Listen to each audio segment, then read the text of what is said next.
अस्सलामुअलैकुम एवरीवन। आज हम 8604 रिसर्च मेथड्स इन एजुकेशन के कुछ इंपॉर्टेंट क्वेश्चंस और आंसर्स देखेंगे और समझेंगे। हमारा पहला सवाल है कि what is meant by research. Research क्या होती है? Explain the need and importance of research in education. और रिसर्च की नीड या इम्पॉर्टेंस बताएं एजुकेशन फील्ड में।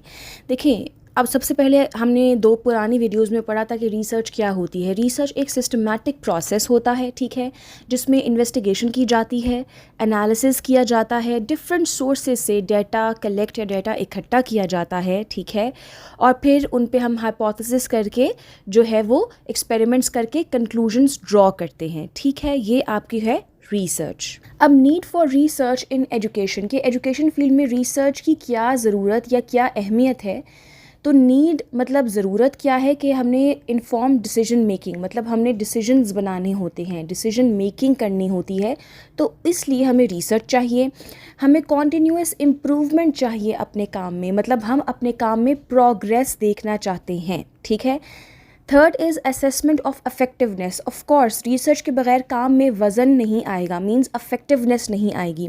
प्रॉब्लम सॉल्विंग, हमारी रिसर्च में कभी कभार ऐसा होता है जब हम पढ़ रहे हैं या पढ़ा रहे हैं तो बहुत सारी चीज़ें ऐसी होती हैं जो प्रॉब्लम होती हैं या प्रॉब्लम क्रिएट करती हैं, समझ नहीं आती, तो उनको सॉल्व करने के लिए वी नीड रिसर्च।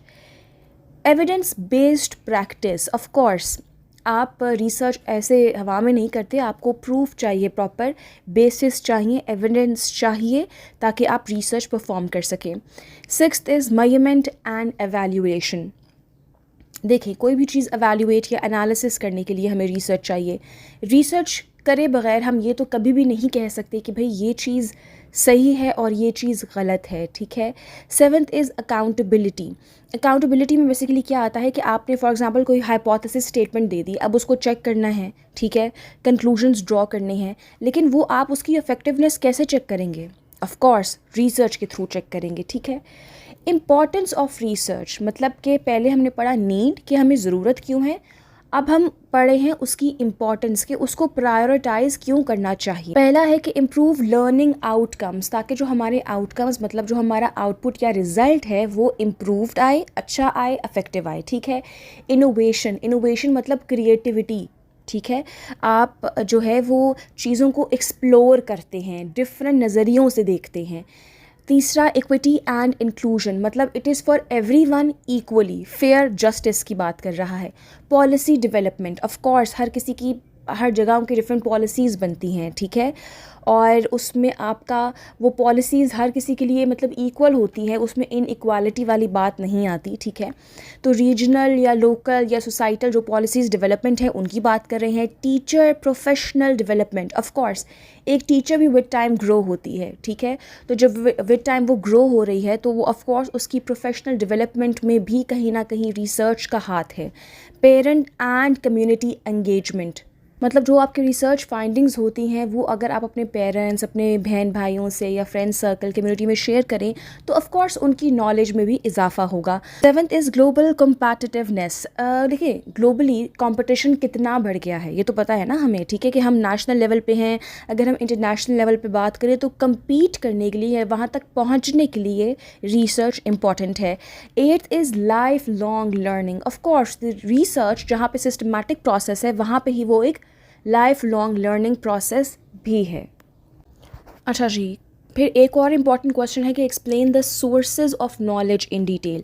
पहले तो मैं बता दूं कि सोर्सेज ऑफ नॉलेज क्या होते हैं, कि जो इन्फॉर्मेशन हमें जिन ज़राओं से मिलती है, जिन ज़रियों से मिल रही है, हमारे पास आ रही है, वो सोर्सेज ऑफ नॉलेज हैं, ठीक है।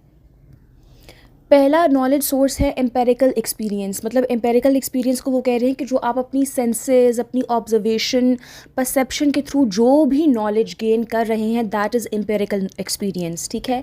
Then we have reason and logic. Of course knowledge जो है वो कहाँ से आया है, वो देखें रीजनिंग भी देता है, वो आपको लॉजिक मतलब रैशनल बात जो सही है, ऑथेंटिक बात है, वो आपके सामने पेश करता है, ठीक है। सो वो रीजनिंग और लॉजिक वाली नॉलेज है, सोर्स है। Then we have authority and testimony. इसमें वो चीज़ें आ जाती हैं जो ऑलरेडी इन प्रैक्टिस हैं, मतलब जो कहीं से ऑथराइज्ड है। जैसे कि हम जितनी भी बुक्स स्कूल में पढ़ा रहे हैं, ऑक्सफोर्ड की है जो भी है, तो वो ऑक्सफोर्ड रजिस्टर्ड है, ठीक है। दैट मीन्स कि वो HEC ने भी कंफर्म या उन्होंने कहा हुआ है कि ये किताबें ठीक हैं, तो वो किसी अथॉरिटी के थ्रू जो है वो हमें एक सोर्स ऑफ नॉलेज मिल रहा है। इंट्यूशन एंड इंसाइट, देखिए ये आपकी जो गट फीलिंग्स है ना, कि आपके जो कह रहे हैं कि भाई हमारी गट फीलिंग है कि ये क्वेश्चन पेपर में आएगा ही आएगा, that is your gut feeling, that is your intuition. कि आपने थोड़ा बहुत एक्सपीरियंस हासिल किया होता है या आपने कहीं से बहुत ज़्यादा पढ़ लिया है, तो देन यू आर लाइक कि हाँ मैंने डिफरेंट पास पेपर से पढ़ा भी है और मैंने बहुत लेक्चर्स लिए भी हैं, तो मुझे अंदाज़ा है, मेरी गट फीलिंग कह रही है कि ये क्वेश्चन जो है पेपर में आएगा। That is your intuition. Inference from analogy, analogy में देखें हम ना डिफ्रेंशिएट करते हैं, मतलब कंपैरिजन करते हैं दो चीज़ों का। तो मैं करंटली अगर कोई टॉपिक पढ़ा रही हूँ तो मैं किसी पास्ट टॉपिक से उसको कंपेयर कर सकती हूँ कि बेटा पास्ट में देखें किसी ने ऐसे पढ़ाया था या एग्जांपल दी थी, आज मैं आपको ये एग्जांपल दे रही हूँ, तो ये एक सोर्स हो गई। Scientific methods of course, experiments और साइंटिफिक जो भी आपके टेक्निक्स वगैरह हैं वो सारे आपके सोर्सेज ऑफ नॉलेज हैं। टेस्ट्स एंड एक्सपेरिमेंट्स ये भी आपका सोर्सेज ऑफ नॉलेज है। लैंग्वेज एंड कम्युनिकेशन, मतलब ओरल वर्बल जो पार्ट है जहाँ पे आप किसी को बोल के समझा रहे हैं, ठीक है, पश्तो में समझा रहे हैं, पंजाबी में समझा रहे हैं, उर्दू में समझा रहे हैं, सो लैंग्वेज और कम्युनिकेशन भी एक सोर्स ऑफ नॉलेज है। Memory and learning, of course memory जो है, आप कोई चीज़ देखते हैं, उसको सुनते हैं, याद करते हैं, तो वो आपकी मेमोरी में रह जाती है। That is also the source, क्योंकि पेपर के लिए आप जो याद कर रहे हैं पिछले 2-3 दिनों से, वो आपकी मेमोरी में कहीं ना कहीं बैठा हुआ है, ऐसा ही है ना। तो पेपर के दौरान जब वो क्वेश्चन आएगा तो आप आंसर दोगे, that means your memory is working as a source of knowledge, ठीक है। एक्सपेरिमेंट्स हो गया। फिर आर्ट एंड क्रिएटिविटी, मतलब आर्ट्स में आपका जो आर्टिस्टिक फॉर्म है, अब्स्ट्रैक्ट का जो आपका एक क्रिएटिविटी का जो आपका एक विज़न होता है, वो एक सोर्स है। ट्रैवल एंड एक्सप्लोरेशन, आप जगह जगह घूमते हैं, जाते हैं, तो आपको बहुत नए लोगों से मिलने को मिलता है, कस्टम्स देखते हैं, उनके ट्रेडिशंस देखते हैं, उनका खाना खाते हैं, उनकी लैंग्वेज सुनते हैं, सो वो itself is also a source of knowledge. अच्छा जी, फिर एक क्वेश्चन है कि explain the difference between basic and applied research by describing the types of educational research. पहला हम डिस्क्राइब करेंगे कि बेसिक रिसर्च क्या होती है और अप्लाइड रिसर्च क्या होती है, डिफरेंस क्या है। बेसिक रिसर्च आपकी आम रिसर्च है जो आप किसी भी प्रैक्टिकल या एक्सपेरिमेंट के लिए परफॉर्म करते हैं, इसको हम फंडामेंटल या प्योर रिसर्च भी कहते हैं, ठीक है। और ये सिर्फ की जाती है ताकि आपको एक अंडरस्टैंडिंग या आपकी नॉलेज डेवलप हो जाए, ठीक है। वेयर एज जो आपका अप्लाइड रिसर्च है उसमें क्या है कि वो स्पेसिफिकली, ठीक है, प्रैक्टिकल प्रॉब्लम को फोकस करता है, ठीक है, प्रैक्टिकल नॉलेज या इशू को फोकस कर रहा है। ये ब्रॉड नहीं होता लाइक योर बेसिक रिसर्च, ये फोकस्ड होता है। टाइप्स ऑफ एजुकेशनल रिसर्च कौन सी हैं? पहली है डिस्क्रिप्टिव रिसर्च। देखिए डिस्क्रिप्टिव ये वर्ड से ही बता रहा है कि डिस्क्राइब करना, ज़्यादा एक्सप्लोर करना, ठीक है, जितना चीज़ों को आप अच्छे से एक्सप्लेन कर सकते हैं वो आपका डिस्क्रिप्टिव रिसर्च है। इसमें आपके कैरेक्टरिस्टिक्स डिफ़ाइन होते हैं, ठीक है। फिर है को रिलेशनल रिसर्च। अब को रिलेशनल में क्या है कि इसमें रिलेशन डिफ़ाइन हो रहा है, रिलेशन बताया जा रहा है वेरिएबल्स के दरमियान, ठीक है, जो स्टैटिस्टिकल आपके जो मेथड्स हैं उनके दरमियान आपस में क्या लिंक है, ठीक है, ये क्या आउटपुट्स प्रोड्यूस करेंगे ये बताया जाता है। एक्सपेरिमेंटल रिसर्च मतलब कि आप एक्सपेरिमेंट करके, ठीक है, वेरिएबल्स को मैनिपुलेट या चेंज करके आप अपने टेस्ट और या आउटकम्स देखेंगे कि क्या वो इफ़ेक्टिव हैं कि नहीं हैं, ठीक है। Then we have case studies. Case studies क्या है? जो लिटरेचर रिव्यू में हम अक्सर केस स्टडीज़ को मेंशन करते हैं कि जो पुरानी चीज़ें लोगों ने रिसर्च करके रखी होती हैं ऑलरेडी आपके टॉपिक से रिलेटेड, वो होती हैं केस स्टडीज़। सर्वे रिसर्च कि आप अपनी जो भी आपका टॉपिक है उसके आप सर्वे की रिसर्च करवा रही हैं, मतलब आप डिफरेंट सोर्सेस से आप इंफॉर्मेशन या आंसर्स हासिल कर रही हैं। Then we have longitudinal studies, मतलब कि काफ़ी इलोंगेटेड पीरियड मतलब लंबा टाइम पीरियड होता है, ठीक है। और इसमें जितनी भी डेवलपमेंट्स हुई होती हैं ओवर टाइम, बिकॉज देखिए टाइम, इंसान, चीज़ें एक जैसी नहीं रहती, थ्रू आउट चेंज होती रहती हैं। तो वो क्या चेंजेस आते हैं थ्रू आउट, उसमें आप ये पढ़ रहे हैं। Then we have qualitative research, quality, ठीक है, जहाँ पे हम देख रहे हैं कि ये कैसी किस्म है, कैसा है, ठीक है। क्वांटिटी इससे डिफरेंट होती है, क्वांटिटी में आप तादाद देखते हैं, क्वालिटी में आप उसका मेयार देख रहे हैं। Then we have action research, जहाँ पे आप एक्शन में प्रैक्टिकल इम्प्लीमेंटेशन या एक्सपेरिमेंट्स या परफॉर्म करते हैं, जैसे कि डेटा कलेक्शन, जैसे कि सर्वेस करना, जैसे कि इंटरव्यूज़ करना, प्रॉब्लम सॉल्विंग करना, ये आपका एक्शन रिसर्च है। Mixed methods research, mix methods में आप देखें क्वालिटेटिव क्वांटिटेटिव को मिक्स करके भी यूज़ कर सकते हैं, डिफरेंट और स्ट्रैटेजीज़ को जो है वो साथ यूज़ कर सकते हैं, वो मिक्स एंड मैच आपका मेथडोलॉजी रिसर्च है। Then we have meta analysis, देखिए इसमें आप स्टैटिस्टिकल सिंथेसिस या स्टैटिस्टिक्स जो है ना आपके रिसर्च की, फाइंडिंग्स या आउटकम्स, कि आपको क्या रिज़ल्ट आया है, वो आप इसमें देखते हैं, एनालिसिस करते हैं उनका, ठीक है। कंक्लूजन्स आप ज़रूर ड्रॉ करते हैं, ठीक है, और जनरलाइज करके, ऐसे नहीं कि आपने नैरो डाउन कर लिया अपना रिज़ल्ट, नहीं, जनरलाइजेशन वाला इसमें एलिमेंट आता है। फिर एक क्वेश्चन हम देख रहे हैं, what is meant by variable, state the methods of controlling external variable bye describing there types.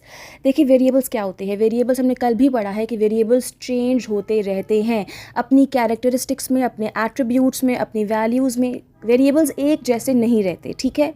So with time they change. Variables आपके दो टाइप के हैं मेनली, एक आपका है इंडिपेंडेंट वेरिएबल और दूसरा है डिपेंडेंट। देखिए इनको सिंपल अल्फाजों में, इंडिपेंडेंट वो है जो अकेले चल सकता है, ठीक है, जो जिसको किसी की ज़रूरत नहीं है। डिपेंडेंट वेरिएबल वो है जो हमेशा किसी पे रिलाई करता है। एग्जांपल दे रही हूँ सिंपल सी, मैं ग्रेड नर्सरी के बच्चों को पढ़ा रही हूँ, तो वो एक बच्चा जो अभी आया है स्कूल में, वो डिपेंडेंट है टीचर पे, ठीक है। So he is acting like a dependent variable. But अगर कोई ग्रेड 7 का बच्चा है और मैं उसको पढ़ा रही हूँ, तो he has to be an independent variable, मतलब वो अकेले अपनी प्रॉब्लम भी सॉल्व कर सकता है, क्वेश्चंस को आंसर भी कर सकता है, तो वो एक्ट कर रहा है एज एन इंडिपेंडेंट वेरिएबल। अब कौन से मेथड से हम एक्सटर्नल वेरिएबल्स को कंट्रोल कर सकते हैं? रैंडमाइजेशन पहला पॉइंट है कि हम रैंडमली डाटा कलेक्ट करें। रैंडमली से क्या होगा? फेयर होगा, इक्वालिटी होगी कि हर किसी को चांस मिल सकता है, ठीक है, इसमें बायसनेस नहीं होगी। मैचिंग, आप ग्रुप्स बना लें एज के हिसाब से, जेंडर के हिसाब से, हाइट के हिसाब से, ठीक है, आप ग्रुप्स बना लें। स्टैटिस्टिकल कंट्रोल हो सकता है कि आप एनालिसिस करें, ठीक है, तो स्टैट्स के थ्रू जो आप रिसर्च परफॉर्म करेंगे वो आपका स्टैटिस्टिकल कंट्रोल हो जाएगा। Use of control groups, control groups कौन से हैं? वो ख़ास लोग हैं या वो ख़ास ग्रुप्स हैं जिनको इंडिपेंडेंट वेरिएबल्स या जिनको वेरिएबल्स कंट्रोल करने के लिए बनाया जाता है, मतलब हम कुछ लोग मखसूस कर देते हैं। स्टैंडर्डाइजेशन मतलब जितने भी आपके प्रोसीजर्स हैं, मेजरमेंट टूल्स हैं, ठीक है, वो यूज़ करके हम एक्सटर्नल वेरिएबल्स को कंट्रोल कर सकते हैं, ठीक है। इस ब्लाइंडिंग, देखिए ब्लाइंडिंग में हम जो क्रिटिकल इन्फॉर्मेशन है ना वो छुपा लेते हैं ऑडियंस से, इस तरह वेरिएबल्स कंट्रोल हो जाते हैं। अच्छा, फिर एक क्वेश्चन है कि explain the importance and types of questionnaire in research. अब देखिए क्वेश्चनेयर सबसे ज़्यादा यूज़ मतलब रिसर्च में यूज़ किया जाता है as a technique, as a method, ठीक है। तो हम कैसे इसकी इम्पोर्टेंस को जो है वो करें, मेजर करें। पहला है जी स्टैंडर्डाइज डाटा कलेक्शन। देखें डाटा कलेक्शन में जब भी हम डाटा कलेक्ट करते हैं तो क्वेश्चनेयर सबसे ज़्यादा यूज़ होता है, ठीक है, और रिलायबल भी है, इजी टू यूज़ भी है, ठीक है, इसलिए वो स्टैंडर्डाइज्ड है, मतलब जनरलाइज्ड है। एफिशिएंसी कि इसमें जो आपका डाटा कलेक्ट किया जाता है उसका जो आउटपुट होता है वो मोस्टली ठीक होता है, ऑथेंटिक होता है, एफिशिएंट होता है, ठीक है। Then we have cost effectiveness, मतलब बहुत महंगा टेक्निक नहीं है ये डाटा कलेक्शन थ्रू क्वेश्चनेयर, ठीक है, सस्ता है, कॉस्ट इफेक्टिवनेस है। एनोनिमिटी जो है वो एनोनिमसली से निकला है कि जब भी क्वेश्चनेयर्स आप फिल करवाते हैं तो ज़रूरी नहीं है कि लोग अपना नाम मेंशन करें, लोग एनोनिमसली भी फिल करते हैं, मतलब कि अपना नाम, आइडेंटिटी बताए बगैर वो क्वेश्चनेयर को फिल कर सकते हैं। क्वांटिटेटिव डेटा, क्वांटिटेटिव मतलब क्वांटिटी, कितने नंबर्स लोग फिल कर रहे हैं, ठीक है। सो जो तादाद होती है वो ज़्यादा होती है इसमें। Large scale research of course generalised है, अगर क्वांटिटेटिव डेटा भी है तो वो लार्ज स्केल मतलब ज़्यादा लोगों पे हम वो चीज़ यूज़ कर सकते हैं, इस्तेमाल कर सकते हैं वो डेटा। रेप्लिकेबिलिटी, रेप्लिकेबिलिटी आपका रेप्लिकेट मतलब कि कॉपी करने से निकला है, कि आप क्वेश्चनेयर्स को रेप्लिकेट मतलब कॉपी भी कर सकते हैं, ठीक है। फ्लेक्सिबिलिटी, क्वेश्चनेयर्स जो है वो रिजिड नहीं होते, कभी ओपन एंडेड होते हैं, कभी क्लोज एंडेड होते हैं, depending on the research of course, but उनमें रिजिडनेस नहीं होती, they are quite flexible in nature. और कौन कौन सी टाइप्स हैं क्वेश्चनेयर्स की? स्ट्रक्चर्ड क्वेश्चनेयर्स हैं, ठीक है, जो क्लोज एंडेड होते हैं, कि मैंने अगर आपसे पूछा what is your name, that is close ended, आपने सिर्फ अपना नाम बताना है, दैट्स इट। अगर मैं पूछूं tell me about yourself, that is an open ended, आप अपना नाम लिखो, एज लिखो, जो मर्जी लिखो, ठीक है। लेकिन स्ट्रक्चर्ड क्वेश्चनेयर्स होते हैं क्लोज एंडेड। सेमी स्ट्रक्चर्ड कि मतलब वो हाफ क्लोज एंडेड हैं, हाफ ओपन एंडेड है, मतलब कोई मिडिल वे है, ठीक है। ओपन एंडेड क्वेश्चंस जहाँ पे आपका जो दिल चाहे आप लिखें, ठीक है। आपको फिक्स नहीं किया गया हुआ कि आपने 2 लाइन्स में लिखना है, 1 लाइन में लिखना है, 1 लाइन का आंसर है, नहीं, टू द पॉइंट लिखना है, ये भी नहीं होता, ठीक है। सो ओपन एंडेड इज़ आप जो मर्जी दिल आए according to that question of course आप लिख सकते हैं। लिकर्ट स्केल क्वेश्चनेयर्स में क्या होता है? रेटिंग्स इसमें आप दी जाती हैं, ठीक है, जिसमें आपको एग्रीमेंट और डिसएग्रीमेंट कि जैसे होता है ना कि अगर आपको चीज़ पसंद नहीं आ रही तो वो स्ट्रांगली डिसअग्री का ऑप्शन होता है, और अगर आपको कोई चीज़ पसंद आ रही है तो वो स्ट्रांगली अग्री का ऑप्शन देते हैं, ठीक है। तो डिसअग्री अग्री में आपने रेट करना होता है। Then we have multiple choice questionnaire, MCQs, choose the best option, ABCD parts हैं, उसमें से आपने बेस्ट ऑप्शन को चूज़ करना है। Then we have checklist, of course आपको चेकलिस्ट दी जाती है जिसमें आपने डब्बों को टिक करना होता है। सर्वे क्वेश्चंस, सर्वे क्वेश्चंस में आपने क्या किया है? डाटा कलेक्शन वाली है, ठीक है, कि आपने डिफरेंट सर्वेस किए, जैसे ये पोलियो के आते हैं, ये डिफरेंट सर्वेस करते हैं ना, घर में जा के सर्वे कर रहे हैं, तो उस तरह के सर्वे क्वेश्चनेयर्स होते हैं। यूनिवर्सिटीज़ के टेस्ट्स होते हैं, ठीक है, आपके पर्सनालिटी टेस्ट्स हैं, एप्टीट्यूड टेस्ट्स हैं, तो ये सारे आपके इंटरव्यू क्वेश्चनेयर्स हैं, ठीक है। साइकोलॉजिकल क्वेश्चनेयर्स होते हैं, ठीक है, मतलब आपकी साइकी को या आपकी मेंटल वेलबींग को चेक करने के लिए क्वेश्चंस बनाए जाते हैं। कस्टमर सेटिस्फैक्शन सर्वेज क्वेश्चनेयर्स भी यूज़ होते हैं, कि आप किसी रेस्टोरेंट पे गए, ठीक है, अब वहाँ का जो ओनर है वो पूछना चाह रहा है, तो वो may be through a questionnaire short जो सर्वे है वो आपसे पूछे कि आप कितने सेटिस्फाइड हैं as a customer. That's all for today and all the very best for your paper.